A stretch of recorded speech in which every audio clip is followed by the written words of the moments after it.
Yeah. So there are three Hebrew phrases that are often used to describe a synagogue: a Beit Knesset, a Beit Tefillah, and a Beit Midrash. A Beit Knesset, a house of gathering; a Beit Tefillah, a house of prayer, as we do tonight; and a Beit Midrash, a house of study. All pretty obvious if you think about the different roles a synagogue plays. But there's a fourth name not so often used to describe our modern synagogues: a Beit Mikdash, a house of holiness. In part, this is because the Beit HaMikdash generally exists in the Jewish psyche as the temple, as in the temple in Jerusalem, which was destroyed in the year 70 of the Common Era by the Romans. With the destruction of the Beit HaMikdash, Judaism as Jews understood it at the time, a system based primarily on the offering of sacrifices, basically came to an end with that destruction. To say it was a major existential crisis is likely an understatement. The world, as Jews of the first century, and generations prior knew it, was completely upended. Their cities were destroyed, their holy places were defiled, and they were forced into exile. But it was also out of this period of incredible pain and destruction and deep spiritual uncertainty that my early predecessors, the rabbis of the first century, seized an opportunity to bring their previously marginal ideas for a reimagined form of Judaism, a Judaism not based around physical sacrifices in the temple, but replacing those physical sacrifices with prayer, which they called avodah shebalev, sacrifices or offerings of the heart.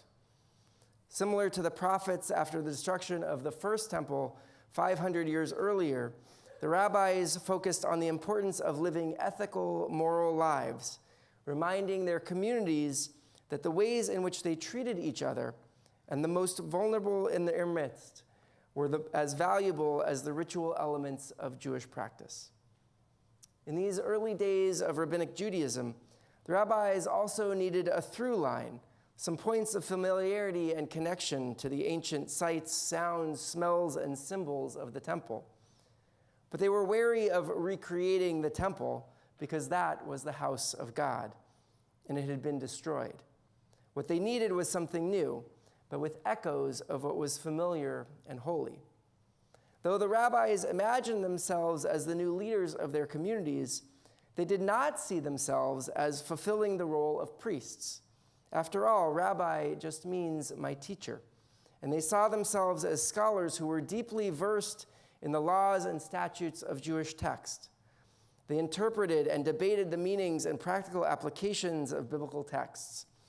But whereas the priests were understood in the Torah as essentially intermediaries, the representatives of God to the Israelites and the representatives of the Israelites before God, the rabbis saw their authority more in the realm of developing legal guidelines for managing their community's day-to-day lives through the lens of Jewish law.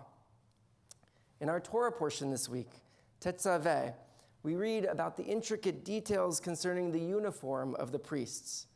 But instead of dressing themselves as priests, the rabbis moved these symbols into the synagogue, specifically the Torah scrolls. Just as the priests wore finely crafted robes adorned with bells and breastplates, symbols of their holiness, the Torah scrolls were wrapped in finely crafted covers adorned with bells, breastplates, and crowns. The Torah, the symbol of the Jewish story and Jewish history, became the focal point. And they were placed in their own sort of holy of holies, the Aron HaKodesh, the Ark. At the beginning of the portion, though, before going into all this detail about the clothing and the uniform of the priests, there are instructions, as Rabbi Sarah mentioned earlier in our service, for the lighting of the lamps that would stand outside the Mishkan, the mobile sanctuary the Israelites carried through the desert, and which would later become the basis for the construction of the temple in Jerusalem.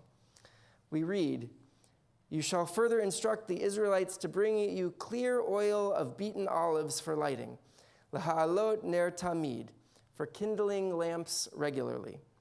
There's some debate among various commentators around this phrase, ner tamid. Does it mean a lamp that burns continually, or one that is just lit regularly over and over again? Rashi suggests the latter, that the lamps outside the Mishkan were lit again every night, and later commentators suggest that it might only burn at night, not during the day at all. But Ibn Ezra suggests that these lamps should always be burning. Others reference the idea of the Ner Ma'aravi, the western light, which was the center light of the seven-branched menorah that was always kept burning. Regardless of the interpretation of the mechanics of the Ner Tamid, imagine the momentous work that must have been involved in keeping this light burning, or having to relight it day in and day out. It doesn't take just any oil. It has to be fueled by a special clear oil of beaten olives. This is like extra, extra, extra virgin olive oil. Only the best and finest of each, only the best and finest oil of each press. This was why the Maccabees had such a hard time finding oil to light the menorah in the Hanukkah story. You couldn't just pour in whatever bottle of oil you had lying around. This was the really, really good stuff. This combination of extra fine fuel and long hours of continuous burning also meant a great burden of human power as well. To keep the light burning meant constant tending.